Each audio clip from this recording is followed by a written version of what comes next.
जब भी बच्चे टेट या सीटेट का फॉर्म भरने जाते हैं तो उनको एक चीज का बड़ा कंफ्यूजन रहता है। जो सीटेट में 2 पेपर होते हैं, मैं पहले आपको बता देता हूं, एक पेपर फर्स्ट होता है, एक पेपर सेकंड होता है। सीटेट में 2 पेपर होते हैं और इनमें अलग अलग सब्जेक्ट होता है। बच्चे इस बात को लेकर बड़े कंफ्यूज होते हैं कि कितना पड़ता है, अपने हिसाब से दोनों पेपर में चुनना पड़ता है, सिर्फ एक पेपर में चुनना पड़ता है। आज यही मैं आपको मोटे तौर पे बताता हूं कि आपको सीटेट में कैसे सब्जेक्ट चुनना होता है और किस में आपको सब्जेक्ट नहीं चुनना होता है।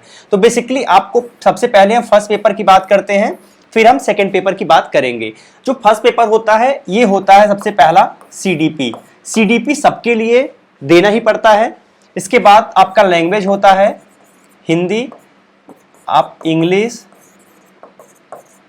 संस्कृत, ठीक है, ये ऑप्शनल होता है। आपको सीडीपी नहीं चुनना है, सीडीपी तो सबके लिए कंपलसरी है। आपको लैंग्वेज चुनना है। अगर आप पहले नंबर पर हिंदी ले लेते हैं तो दूसरे में आपको इंग्लिश, संस्कृत या अदर लैंग्वेज जो होगा उसमें से आपको एक लेना पड़ता है। और अगर आप फर्स्ट में इंग्लिश लेते हैं तो सेकंड में आपको हिंदी, संस्कृत वगैरह वगैरह में से आपको एक लेना पड़ता है। तो मेजर तौर पे ये आपको लैंग्वेज चुनना पड़ता है। जनरली लोग हिंदी, इंग्लिश कुछ लोग ले लेते हैं, कुछ लोग हिंदी, संस्कृत ले लेते हैं। इन्हीं तीनों में से ज्यादातर लोग सेलेक्ट करते हैं लैंग्वेज को। अब इसके बाद जो आपका चौथा आता है वो आता है ईवीएस।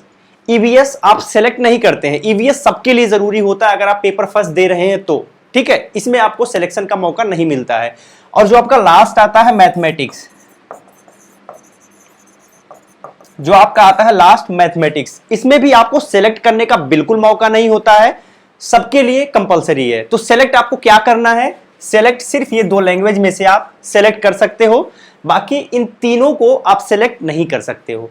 अब क्या इन तीनों में कोर चीजें पूछी जाती हैं? नहीं, इनमें 50% पेडागॉजी क्वेश्चन होते हैं, 50% जो होते हैं वो आपके कोर होते हैं। जैसे मान लीजिए हिंदी और इंग्लिश, इसमें 15 क्वेश्चन, इसमें टोटल 30 क्वेश्चन होता है।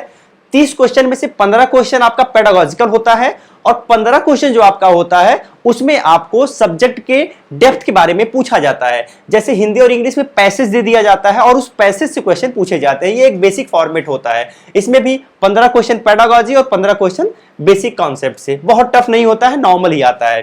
पेपर सेकंड की बात आती है, जब पेपर सेकंड की बात आती है तो इसमें चूज करने का महत्व बढ़ जाता है। जैसे इसमें पहला होता है सीडीपी। सीडीपी यहां पर भी आपके लिए चूज करने का ऑप्शन नहीं देता है, सबके लिए कंपलसरी होता है। सेम सीडीपी सबके लिए पूछा जाता है।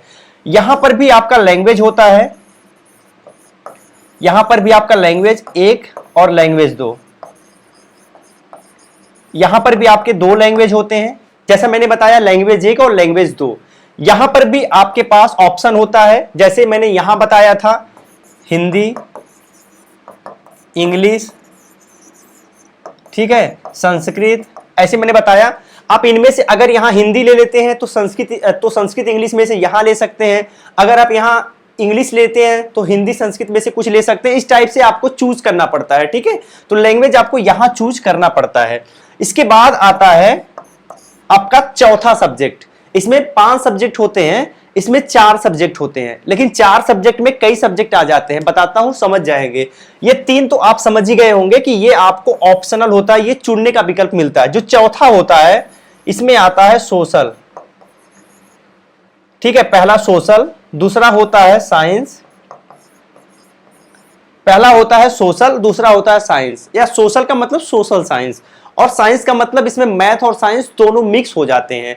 अगर आपने ग्रेजुएशन में मैथ लिया है, साइंस लिया है, तो आपको ये वाला सेक्शन चुनना पड़ता है। अगर आपने ग्रेजुएशन में आर्ट लिया है, बीए आपने किया हुआ है, तो आपको सोशल साइंस वाला सेक्शन चुनना पड़ता है। अब सोशल साइंस जैसे ही आप चुनेंगे, सोशल साइंस में जो कोर सब्जेक्ट होते हैं उनसे क्वेश्चन पूछा जाता है। कोर सब्जेक्ट मतलब क्या हो गया, इकोनॉमिक्स हो गया, हिस्ट्री हो गया, ज्योग्राफी हो गया और आपका पॉलिटिकल साइंस हो गया। इनसे नॉर्मल पॉलिटिकल साइंस में पॉलिटी से क्वेश्चन पूछे जाते हैं, नॉर्मली ये आपका सोशल में आ जाता है, इनसे क्वेश्चन पूछे जाते हैं।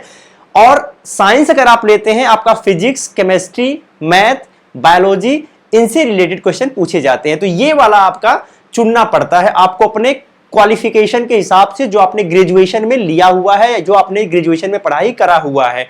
अब आप अच्छे तरीके से समझ गए होंगे कि इन दोनों पेपर में आपको क्या सब्जेक्ट चुनना पड़ता है और कैसे चुनना पड़ता है, आपको क्या चुनना चाहिए। वीडियो अच्छी लगी हो लाइक एंड शेयर जरूर करिएगा।